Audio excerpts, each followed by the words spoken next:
m'appelle Asma El Hadji, je suis consultante en RH, doctorante en sciences de gestion et militante associative. Au quotidien, j'ai le plaisir de côtoyer et de collaborer avec des personnes de nationalités différentes. Ayant un parcours dans des environnements internationaux, j'ai dû collaborer avec différentes personnes, j'ai dû apprendre les bases du management interculturel, j'ai dû aussi re-questionner mes stéréotypes, m'adapter à de nouvelles façons de faire. En RH, nous avons un proverbe qui dit « Il n'est de richesse que d'hommes ». De ma part, je trouve que ce proverbe prend d'autant plus d'ampleur et de beauté quand on considère l'homme avec un grand H, dans sa diversité, sa culture, son vécu et toute sa différence.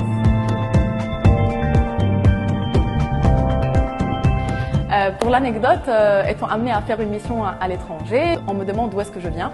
Je réponds du Maroc. Les premiers propos qui sortent, c'était « Ah, le Maroc, le Sahara, le chameau, le tagine, le couscous ». Et je ne vous cache pas que je sentais que ça ne représentait pas réellement mon identité d'où est-ce que je venais. Donc je voulais expliquer plus. Non, c'est pas uniquement ça. Le Maroc, c'est 3500 km de côte, des climats différents. Et le seul recours que je trouvais, c'était de aller chercher sur Internet. Les premières images qui sortaient étaient des images de tagine, de couscous, de Sahara et de désert. J'ai compris que cette perception qu'ils avaient était nourrie des résultats de recherche qui ressortaient à travers leur adresse IP. Je me suis sentie différente. Ça m'a fait penser aux étudiants subsahariens qui étaient avec moi, qui étaient souvent victimes de ce regard limité qu'on avait d'eux, avec qui on n'entreprenait pas beaucoup de relations ou d'échanges, avec qui on n'avait pas fait l'effort de connaître plus sur eux, sur leur historique. Et on était plus ou moins restés limités de ce qu'on connaissait d'eux. Ayant gardé beaucoup de relations avec ces mêmes étudiants, j'ai été témoin vraiment du fabuleux parcours qu'ils ont entrepris.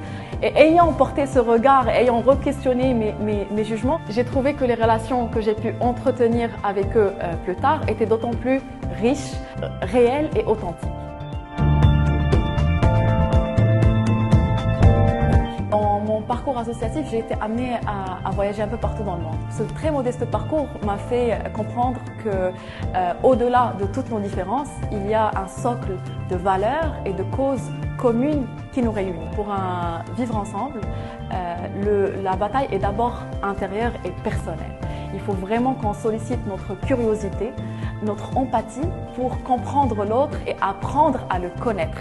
Et ensuite, notre tolérance, notre bienveillance pour pouvoir l'accepter dans toute sa différence. Dans le milieu professionnel, le Maroc est une terre accueillante de toutes les nationalités qui viennent ici, pas seulement de passage, mais aussi pour entreprendre des carrières.